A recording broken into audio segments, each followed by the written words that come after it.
नमस्कार, मैं हूं आपके साथ अंकिता पाल। बुलेटिन की शुरुआत करते हैं। चंडीगढ़ में मुख्यमंत्री नायब सिंह सैनी के आवास पर आशीर्वाद समारोह का आयोजन किया गया है और इस मौके पर कई साधु संत कार्यक्रम में मौजूद रहे। इस खास कार्यक्रम में मोहनलाल बड़ोरी और साथ ही विपुल गोयल ने भी शिरकत की है। आपको बताते चलें कि संत समाज आशीर्वाद कार्यक्रम का यहां पर आयोजन किया गया, जिसके बाद में सीएम नायब सिंह सैनी भी मौके पर पहुंचे। और आपको बताते चलें कि हरियाणा में बीजेपी की नई सरकार के गठन के बाद में विधायक दल की आज मीटिंग भी बुलाई गई है और ये मीटिंग चंडीगढ़ में सीएम आवास संत कबीर कुटीर में होगी। तो वहीं आपको ये भी बताते चलें कि चंडीगढ़ का कार्यक्रम रखा गया, जहां पर संत समाज का आशीर्वाद समारोह रखा गया, जहां पर संतों ने आशीर्वाद दिया और साथ ही मौके पर मोहनलाल बड़ोरी और साथ ही सीएम नायब सिंह सैनी भी मौके पर मौजूद रहे हैं।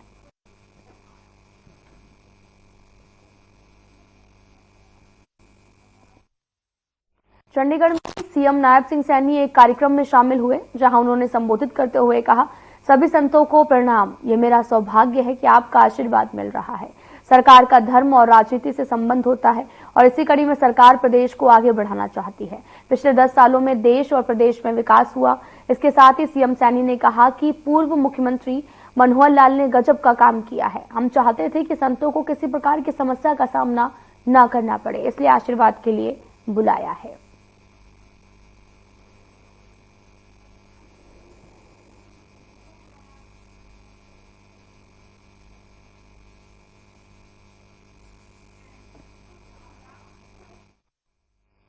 मुख्यमंत्री नायब सिंह सैनी ने चंडीगढ़ में जर्मन शिष्टमंडल से मुलाकात की। इस मौके पर सीएम सैनी ने जर्मनी से प्रत्यक्ष विदेशी निवेश के जरिए हरियाणा की अर्थव्यवस्था मजबूत करने पर भी चर्चा की। जर्मन शिष्टमंडल के साथ दीर्घकालिक और विश्वसनीय सहयोग स्थापित करने को लेकर चर्चा हुई।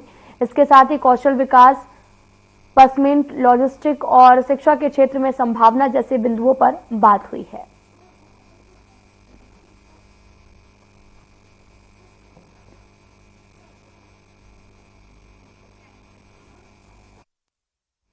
हरियाणा परिवहन और श्रम मंत्री अनिल विज ने कांग्रेस नेता भूपेंद्र हुड्डा की तरफ से विधानसभा चुनावों में ईवीएम पर उठाए गए सवाल और इस मामले में कोर्ट में जाने के बयान पर पलटवार करते हुए कहा, हिंदुस्तान की जनता कांग्रेस नेताओं से ये जानना चाहती है कि जहां से कांग्रेस जीतती है वहां पर ईवीएम ठीक होती है। यदि ये जीत रहे हैं तो चुनाव आयोग या फिर ईवीएम ठीक है। जब तक बीजेपी जीतती है तो ये चुनाव आयोग पर सवाल खड़े करने शुरू कर देते हैं।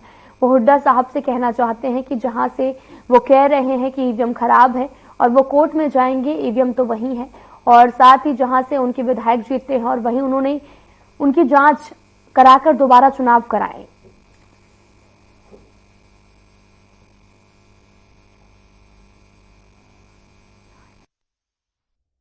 खेल का खिलाड़ियों का मैं खेल मंत्री हूं, मुझे अपनी राजनीति का पता है,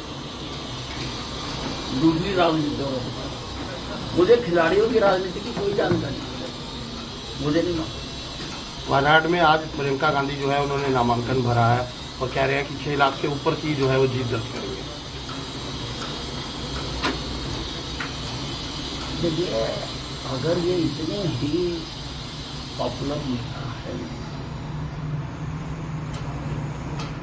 तो उत्तर प्रदेश से क्यों वहां से भागते?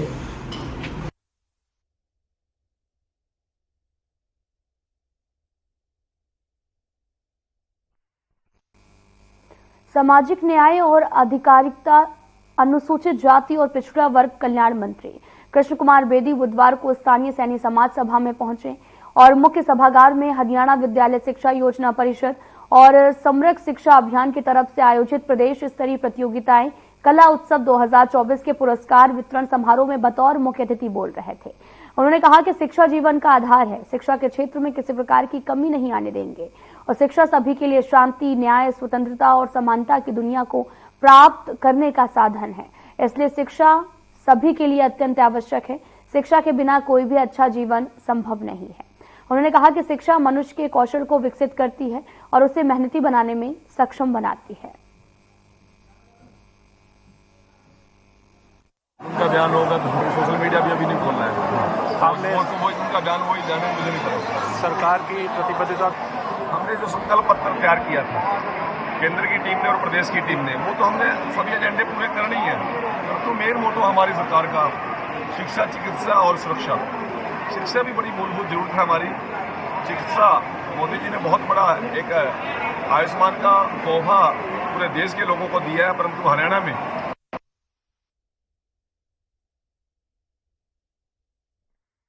क्षेत्र से पूर्व विधायक नीरज शर्मा ने बीजेपी पर कड़ा प्रहार किया है। उन्होंने कहा कि इस भ्रष्ट सरकार ने फरीदाबाद के लाखों युवाओं के जो हैं वो सपनों को चकनाचूर करने का काम किया और इस ईवीएम की सरकार ने बनते ही सबसे पहले मेट्रो के माध्यम से फरीदाबाद से गुरुग्राम को जोड़े जाने वाले सपने को तोड़कर रख दिया। पूर्व विधायक नीरज शर्मा ने कहा कि मैंने पहले ही कहा था कि अगर हरियाणा में कांग्रेस की सरकार बनेगी और नीरज शर्मा विधायक बनेंगे तो जरूर प्याली चौक पर मेट्रो स्टेशन बनेगा, लेकिन इस सरकार ने प्याली पर मेट्रो स्टेशन तो छोड़ो, फरीदाबाद से गुरुग्राम मेट्रो के सपने को तोड़कर रख दिया है।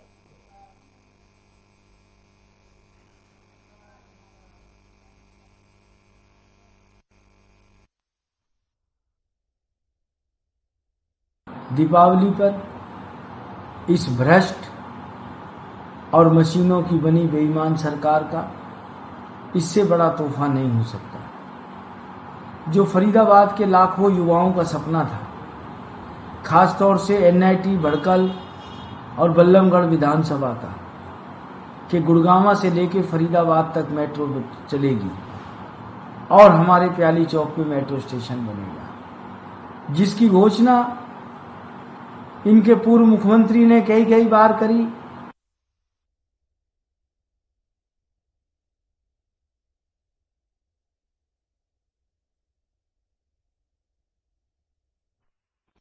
कुरुक्षेत्र के सेक्टर 10 स्थित वर्ल्ड वाइड इमिग्रेशन सेंटर पर अज्ञात हमलावरों ने फायरिंग करके दहशत फैला दी है और मिली जानकारी के अनुसार एक युवक वर्ल्ड वाइड इमिग्रेशन सेंटर पहुंचा, नीचे खड़े होकर एक के बाद एक 8 राउंड फायर किया।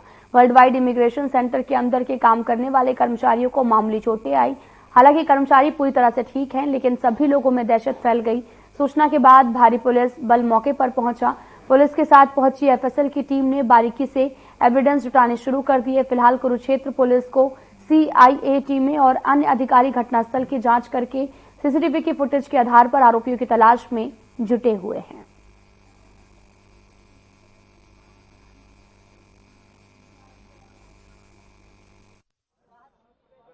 भी अचानक कोई एक सिंगल आदमी आया जी, 10-12 सिंह अपने राउंड के फायरिंग करके चले गए हैं और बचाव हो गया। भी किसी को गोली नहीं लगी। जैसे हमारा सेंटर है, मेरे भाई है जी, और हमारा इमिग्रेशन का ही काम है, काफी टाइम से हम कर रहे हैं।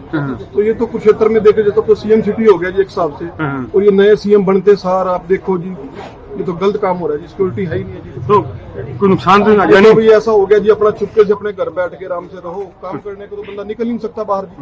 कोई थ्रेट वगैरह आया था, कोई धमकी? थ्रेट तो पहले तो नहीं आया था, अभी भाई साहब अंदर बैठे हैं थोड़ा, तो अभी देखो जी, अभी कोई आई है, कह रहे कॉल, ऑडियो कॉल भेजी है उन्होंने कुछ तो फायरिंग के बाद। हाँ, फायरिंग के बाद उनको मैसेज आया है, कोई किस नाम से, राणा जी के नाम से कोई ऐसी कॉल आई है। काम नहीं था, आगे नाड़ा और उधर से ही चला गया फायर कर। कितने फायर होना अंदाजे से 8-9 फायर। ये खाली फूल आपके पास पड़ा। क्या बाइक पे आया था? क्या व्यक्ति जो था नहीं पता, पीछे से आया। क्या उम्र रही होगी व्यक्ति की? मैं काम नहीं कर रहा, क्या भूल तो क्या कितनी उम्र रही? क्या उम्र? जानकारी नहीं दी। चेहरा देखा है? चेहरा सीसीटीवी में आया हुआ है। आपने आया हुआ है? चेहरा नहीं देखा, लेकिन भागते हुए देखा यहाँ से। क्या ये दरवाजा ऐसे ही खुला था? तो कितने लोग थे?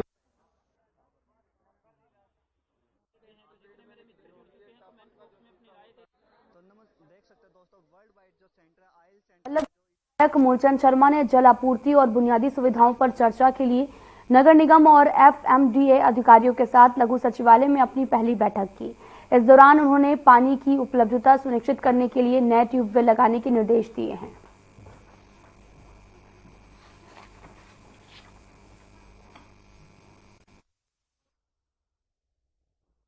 कि दिवाली का त्योहार है, उसकी साफ है, सफाई है, कहीं सीवर की समस्या को, पानी की, लाइट की समस्या, छोटी समस्या है कि तो ये 3 महीने के बाद भी हुई है, जो बहुत लंबा समय आचार संहिता में लग गया, चुनाव में लग गया, और जिस दौरान में क्या है कि जो काम रुके हुए हैं उन कामों को गति देनी है, तेजी के साथ कामों को पूरा करना है। लगभग किस तरीके की समस्याएं देखने को मिली फरीदाबाद में और नहीं, बल्लड़की में लगातार 10 साल से देख रहा हूँ, 11वां साल है कि लोगों के काम है, सड़क है।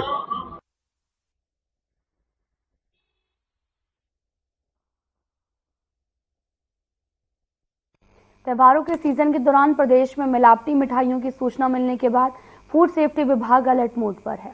जिला फतेहाबाद के फूड सेफ्टी विभाग के डॉक्टर गौरव छाबड़ा के नेतृत्व में मिठाइयों की सैंपलिंग की जा रही है।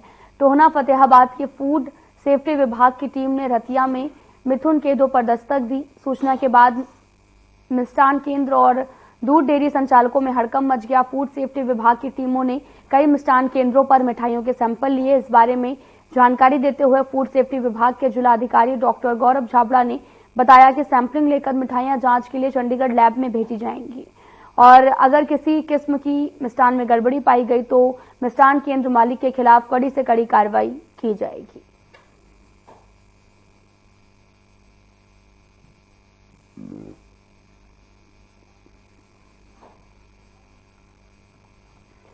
आपको बताते चले कि दिवाली का त्योहार नजदीक है, त्योहारों का सीजन है और जिसको लेकर लगातार फूड सेफ्टी विभाग जो है वो लगातार एक्शन मोड में नजर आ रहा। मिलावटी मिठाइयों को लेकर लगातार अलर्ट भी किया जा रहा है और अलर्ट मोड में फूड सेफ्टी विभाग नजर आया, जहां पर मिलावटी मिठाइयों में मिलावट पाई गई, वहां पर कड़ी से कड़ी कार्रवाई के निर्देश दिए गए और जांच के लिए नमूने भी लिए गए हैं। तस्वीरें भी आपको दिखा रहे हैं जो कि रतिया से हैं, जहां पर लगातार छापेमारी अभियान चलाया जा रहा और साथ ही मिठाइयों के सैंपल लिए जा रहे हैं और सैंपलिंग के अनुसार, जांच के अनुसार कड़ी कार्रवाई की जाएगी।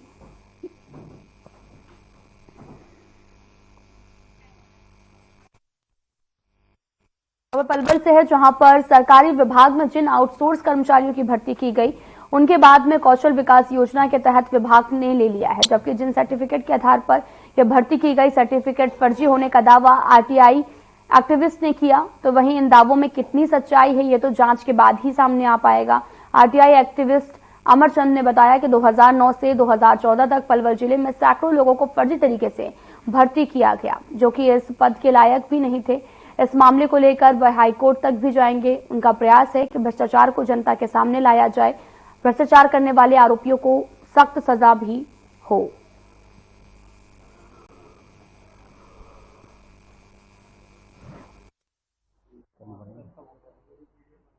का भी इसमें सहयोग और मैं इसमें जो भी मेरे से डॉक्यूमेंट्स में इसको पेश करूंगा, जो भी इनका सबूत है इनके खिलाफ सख्त से सख्त कार्रवाई हो, इन सबके खिलाफ मुकदमा दर्ज हो और इनसे सबसे रिकवरी हो।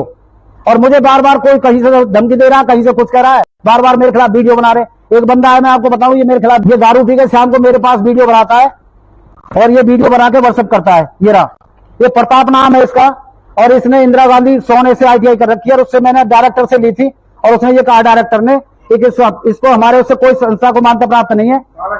ये जीहोट में लगा हुआ है।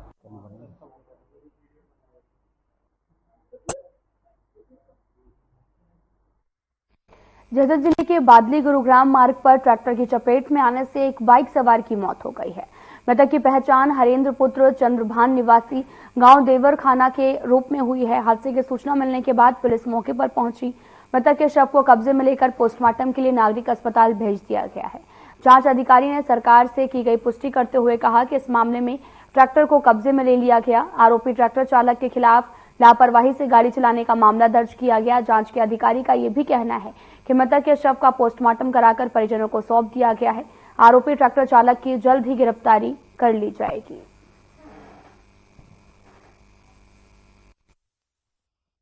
ये सब एक्सीडेंट का मामला है। हरेंद्र पुत्र चंद्रभान अपने घर से अपने जरूरी काम के लिए बस अड्डा की तरफ जा रहा था। किसी ट्रैक्टर से टक्कर हो गई और मौका पर मौत हो गई, जिसका पोस्टमार्टम की कार्रवाई अमल में लाई जा रही है।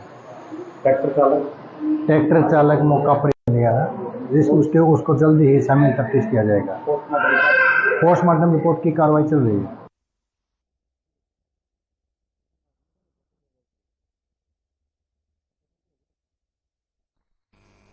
दिवाली का सीजन आ गया है और सभी अपने अपने घरों में सफाई शुरू कर चुके हैं।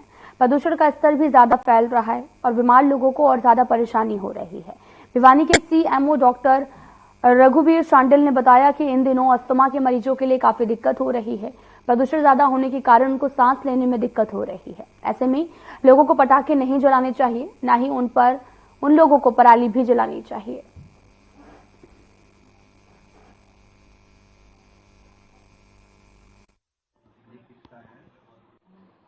ये जो दिवाली के सीजन में आमतौर पर जो लोग धारणा बनी हुई साफ सफाई के बाद जो कूड़ा इकट्ठा करते हैं, उसको हमारे जो आने वाली जो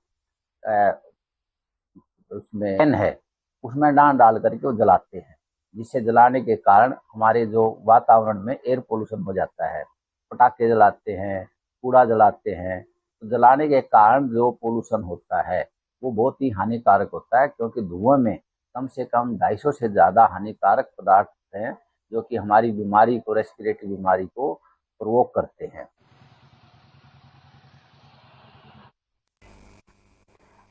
अनाज मंडी में 16 खरीद सेंटरों पर अब तक 8,64,000 क्विंटल के करीब धान की आवक हो चुकी है।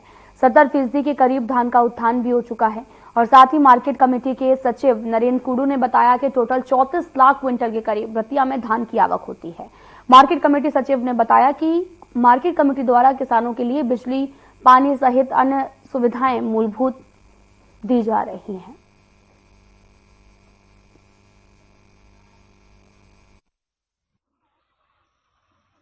रतिया और सभी खरीद केंद्रों को मिला के 8,67,420 क्विंटल धान अभी तक आ चुका है, जिसमें से 4,95,977 क्विंटल का उठान भी हो चुका है। तो ये यहाँ रतिया की मंडी में और बाहर गांव में अलग अलग कितना है ये सारा? रतिया मंडी में अभी तक आया है 3,74,978 क्विंटल, और जो बैलेंस है गया वो परचेज सेंटरों का है। वो परचेज सेंटर में तो व्यवस्था क्या की है किसानों के लिए? आपने किसानों के लिए बिजली का प्रबंध है, पानी की व्यवस्था है, बैठने के लिए वहाँ पानी के लिए टैंकर लगाए हुए हैं।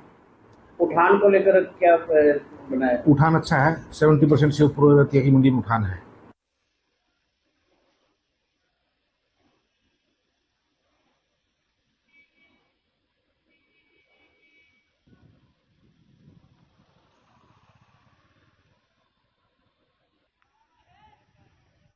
हरियाणा प्रदेश में 27 सितंबर से अनाज मंडी में किसान धान की फसल लेकर पहुंचने लगे हैं और साथ ही अब तक फरीदाबाद के बल्लभगढ़ अनाज मंडी में कितनी धान की फसल की खरीद हो चुकी है, इसी को लेकर बल्लभगढ़ मार्केट कमेटी के सेक्रेटरी इंद्रपाल से बातचीत की गई। तो इंद्रपाल ने बताया कि अब तक मंडी में परमल धान की खरीद 12,000 क्विंटल हो चुकी है। वहीं 1,509 प्राइवेट धान की खरीद 1,25,000 क्विंटल के करीब हो चुकी है। वहीं बाजरे की बात की जाए तो सरकारी खरीद 2700 क्विंटल के करीब हो चुकी है। किसानों को कोई परेशानी नहीं है। किसानों के लिए मंडी में अच्छी तरह से व्यवस्था का प्रबंध किया गया ताकि किसानों को किसी तरह की परेशानी का सामना ना करना पड़े।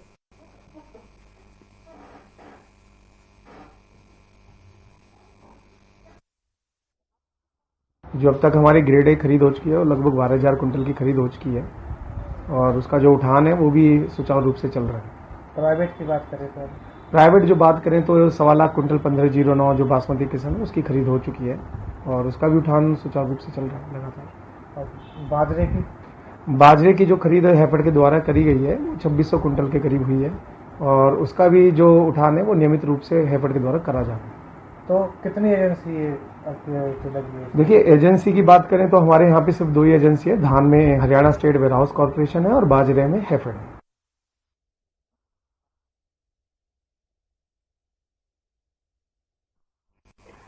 शहरी विकास प्राधिकरण विभाग की खाली पड़ी 2 एकड़ उस जमीन की जहां चारों ओर दूर दूर तक सिर्फ और सिर्फ गंदगी का आलम नजर आता है, जिसमें न केवल प्रदूषण बढ़ रहा बल्कि बीमारियां फैलने का खतरा भी बढ़ता जा रहा है। लेकिन नगर परिषद ने इसकी कभी कोई सुध नहीं ली है।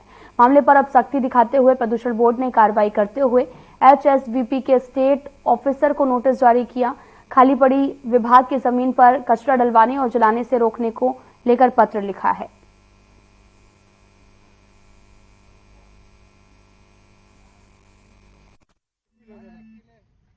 आप यहीं रहते हैं क्या? हाँ जी, हम यहीं रहते हैं। तो ये जो इतना कूड़ा है यहाँ पर, गाय भी चल रही है इसके अंदर, क्या कैसे रहते हैं आप लोग यहाँ पर? हम क्या करें, हम तो अंधार ही है। अगर इधर तो सारा कचरा वाला ने वो शाम को टाइम वो जो आता है वो लोग डाल के चला जाता। उठाते नहीं है? उठाता नहीं है, फिर कहाँ उठाता, जला देता है ये लोग। जलाना से तो और भी ज्यादा ही परेशानी है। ये छोटे छोटे बच्चे हैं आपके साथ, डर नहीं लगता कि बीमार हो जाएंगे? बात तो यही है जी, बिल्कुल। तो क्या करे, यही काम तो यही लोग करता है। दूसरे लोग और भी कहीं कहीं कूड़ा फेंक के चला जाता है। नरेंद्र जी, आप कंटेनर डिपो में एज ए सिक्योरिटी गार्ड यहाँ पर तैनात हैं। ये जो आपके कंटेनर डिपो के बाहर ओडा की जमीन पर जो इतना कूड़ा कचरा जिसमें गाय कर रही है, इतनी बदबू है, क्या कहना चाहेंगे? जी, हम तो ये चाहते हैं कि इसको यहाँ से हटाया जाए, सफाई की जाए। यहाँ कंप्लेंट भी की हुई है, लेकिन आगे से डिपार्टमेंट ने इसके बारे में कुछ सोचा नहीं। हर तरह का मंडी का, मार्केट का, घरों से जो भी कूड़ा करकट आता है सभी लोग यहीं डालते हैं। बाहर की अंदर गाड़ी जो भी आती है वो भी सारा यहीं डालती है। आज इसको यहाँ से हटवाया जाए जिससे सफाई हो, लोगों को बीमारी ना हो, इसीलिए पर्यावरण प्रदूषित ना हो। और रात को यहाँ पे चला दिया जाता है जिससे प्रदूषित हो जाता है। यहाँ पे लोग रुक नहीं सकते रात को। ऐसे में हम ये चाहते हैं कि सरकार इस कूड़े को यहाँ से हटाया जाए। हमारे संज्ञान में है कि एक नोटिस आया है और यह कंटेनर डिपो के रिगार्डिंग यहाँ पर एमसी ने एक दीवार खड़ी की थी, वो यहाँ पर डंप करते थे। हमने पहले भी उनको कई बार कहा है कि यहाँ से उठा लिया जाए। राइटिंग में भी आज हमने उनको एक पत्र लिख दिया है और वहां पर हम 2 बोर्ड भी, नोटिस बोर्ड भी लगवा रहे हैं कि आइंदा यहाँ पर अगर कोई कूड़ा कर डालता पाएगा तो उसके अगेंस्ट उचित कार्रवाई की जाएगी। विभाग की तरफ से यानी आपके विभाग की तरफ से किस प्रकार की कार्रवाई अमल? अभी हम एमसी को, डिपार्टमेंट को लिख रहे हैं, एमसी को लिख रहे हैं कि एक तो यहाँ से इसका उठान किया जाए जो भी कचरा डंप है, और फ्यूचर में यहाँ पर किसी भी तरीके की कोई डंपिंग ना की जाए। Of course as per HSVB policy जो भी उस पर कार्रवाई बनती है उस पर कार्रवाई की जाएगी। और हम यहाँ कई जो हमारा फील्ड स्टाफ है उसकी निगरानी भी की तरफ से निगरानी भी करवाएंगे।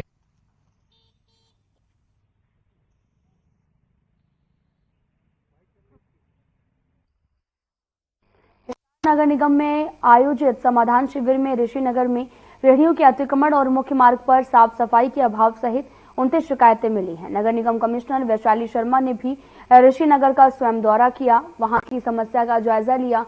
डॉक्टर वैशाली शर्मा ने बताया कि अधिकतर शिकायतें संपत्ति कर से संबंधित थी। बहुत सी समस्याओं का समाधान मौके पर किया गया और साथ ही जो समस्याएं हल नहीं हो पाई हैं उन्हें किया जा रहा है और ये समाधान शिविर 1 महीने तक लगातार चलेगा। सरकार के आदेश के अनुसार इसे आगे बढ़ाया जाएगा।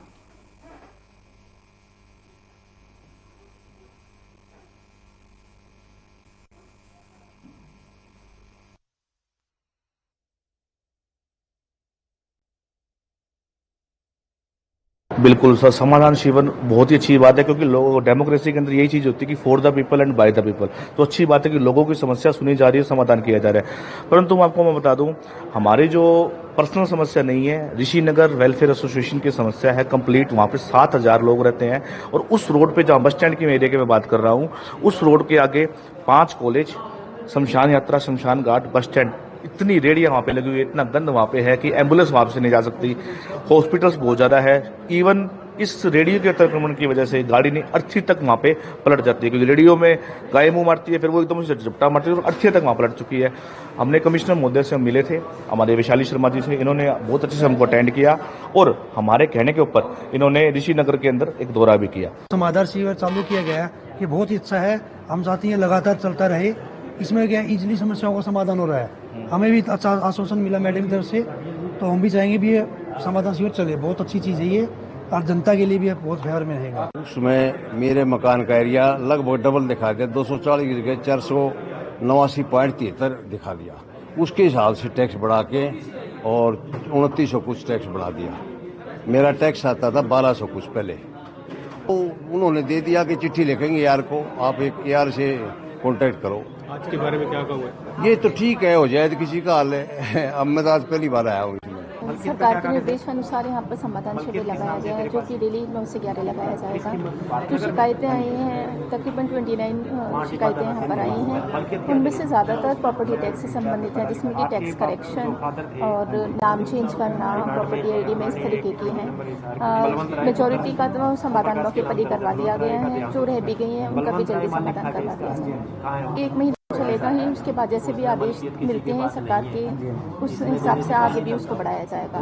और सभी शिकायतों का समाधान किया जाता है, जैसे बर्थ एंड डेथ के सर्टिफिकेट से रिलेटेड कोई शिकायत है या कहीं पर किसी को